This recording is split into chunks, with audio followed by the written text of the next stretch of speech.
వీడు చూడండి, శివబాలకృష్ణ అవినీతి సొమ్ము 400 కోట్లకు పైన ఉంటుందట. 400 crores కోర్టుకు తీసుకుపోతుంది నిన్న. ఇగో 100 ఎకరాలకు పైగా భూములు ఉన్నాయట. హైదరాబాద్ పరిసర ప్రాంతాల్లోని రంగారెడ్డి, సంగారెడ్డి, నల్గొండ జిల్లాల్లో రియల్ ఎస్టేట్లో బాలకృష్ణ భారీ పెట్టుబడులు పెట్టినట్లు ఏసీబీ దర్యాప్తులో వెల్లడైంది. కల్వకుర్తిలో 26 ఎకరాలు, జనగామలో 24, యాదాద్రిలో 23, కొడకండ్లలో 17 ఎకరాలకు సంబంధించిన డాక్యుమెంట్లను అధికారులు సీజ్ చేశారు. బాలకృష్ణ కుటుంబ సభ్యులతో పాటు ఇతరుల పేర్లపై ఇవన్నీ ఉన్నట్లు గుర్తించారు. వివిధ జిల్లాల్లో కూడబెట్టిన ఆస్తులు, ల్యాండ్ డాక్యుమెంట్లను సేకరించారు.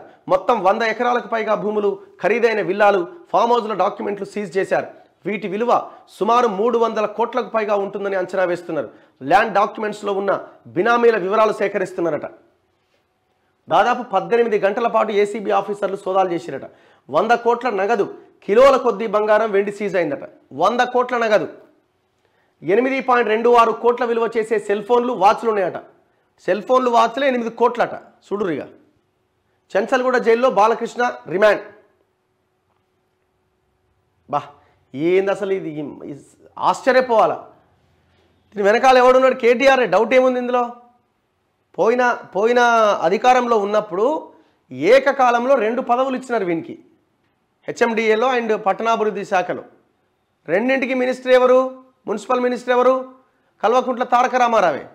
మరి వీడే ఎంత సంపాదించాడు? వీని పైన ఉన్న ఆఫీసర్ ఎంత సంపాదించండు? ఆ పైన ఉన్న వాళ్ళు ఎంత సంపాదించరు? రామంతపూర్ వెంకటరెడ్డి నగర్కు చెందిన శివ బాలకృష్ణ అనంతపురంలో 94లో assistant director of town planning ఆఫీసర్గా విధుల్లో చేరిండట. 2009 ఫిబ్రవరిలో జిహెచ్ఎంసీలో అడిషనల్ టౌన్ ప్లానింగ్ డైరెక్టర్గా బాధ్యతలు చేపట్టిండట. ప్రస్తుతం రెరా సెక్రటరీగా, హైదరాబాద్ మెట్రో రైల్ ప్లానింగ్ ఆఫీసర్గా కొనసాగుతున్నాడు. ఇంకా వీని ప్లానింగ్, వీని బొంద. హెచ్ఎండిఏలో పనిచేస్తున్న సమయంలో భారీగా అవినీతికి పాల్పడ్డాడనే ఆరోపణలు ఉన్నాయి. నగదు, భూములను పెద్ద ఎత్తున సంపాదించాడని ఏసీబీకి ఫిర్యాదు వెళ్ళినాయట. దీంతో ఏసీబీ అధికారులు కేసు నమోదు చేశారు.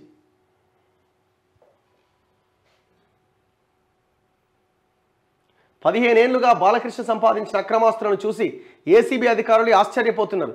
దాదాపు 18 గంటల పాటు జరిపిన సోదాల్లో 400 కోట్లకు పైగా విలువ చేసే ఆస్తులను గుర్తించారు.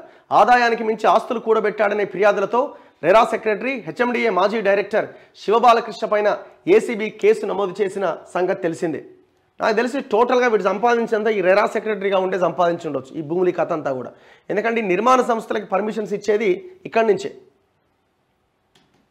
ఈ ఫినిక్సు, ఈ సాహితీ, ఈ మధ్యకాలంలో ప్రీ లాంచ్ పేరుతో దందా నడుస్తున్నది. అంటే మీకు ఒక ₹1 కోటి ఫ్లాట్ని మీకు 30 లక్షలకే ఇస్తాం, డబ్బులు కట్టండి అనగానే పాప అమాయక జనము, అబోవ్ మిడిల్ క్లాస్ వాళ్ళు డబ్బులు కట్టేస్తారు. వాడేంది ఆ కుప్పని తీసుకుపోయి ఇంకో దగ్గర లేకపోతే పర్సనల్ అకౌంట్లకు మళ్ళీ ఇస్తాడు.